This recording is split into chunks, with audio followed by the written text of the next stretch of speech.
எப்படி இருக்கிறீங்க ஃப்ரெண்ட்ஸ்? நான் உங்க அப்துல்லா பேசுகிறேன். நல்லா இருக்கிறீங்களா? இந்த வீடியோ உங்களுக்கு யூஸ்ஃபுல்லாக இருக்கும்னு நம்புகிறேன். விசிட் பண்ணி பாருங்கள், பிடிச்சிருந்தா ஃபாலோ பண்ணுங்கள். குறிப்பாக நாம் பண்ணக்கூடிய ஒரு பெரிய தப்பு அப்படின்னா தெரியாமல் தான் பண்ணுறோம் நிறைய பேர். எங்களோட சின்ன பிள்ளைகளுக்கு நேரம் கொடுக்கறது அது குறைவாக இருக்குது. அவங்களுக்கு தேவையானதை வாங்கி கொடுக்குறோம், அவங்களுக்காக கஷ்டப்படுறோம், அது ஓகே.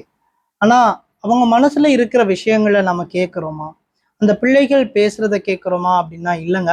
நான் ஏன் இந்த விஷயத்த பேசுறேன்னா, நேற்று எங்களோட ஆன்லைன் கிளாஸ்ல வந்து பிள்ளைகளோட பேசிட்டு இருந்தேன். நேற்று வியாழக்கிழமைல.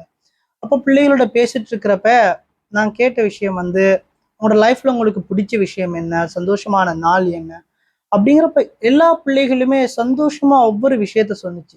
அதுல இருந்து எனக்கு பட்ட ஒரு விஷயம் வந்து, பிள்ளைகளுக்காக நேரம் கொடுக்கறத நாம விட்டுட்டோம். நிறைய பேர் பிஸி ஒர்க் அப்படின்னு சொல்லி விட்டுடுறோம்.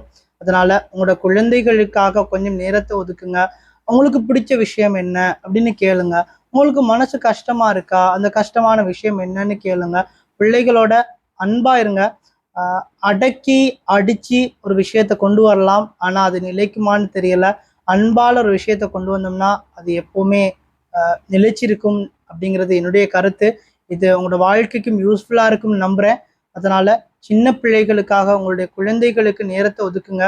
அது உங்களுக்கு மிகப்பெரிய சந்தோஷமா இருக்கும். ஏன்னா அந்த பிள்ளைகள் பேசுற ஒவ்வொரு வார்த்தையுமே உள்ளத்துல ஒரு கவலைகள் எல்லாத்தையுமே போக்கக்கூடியதா, எல்லாத்துக்குமே மறந்தா இருக்கும்.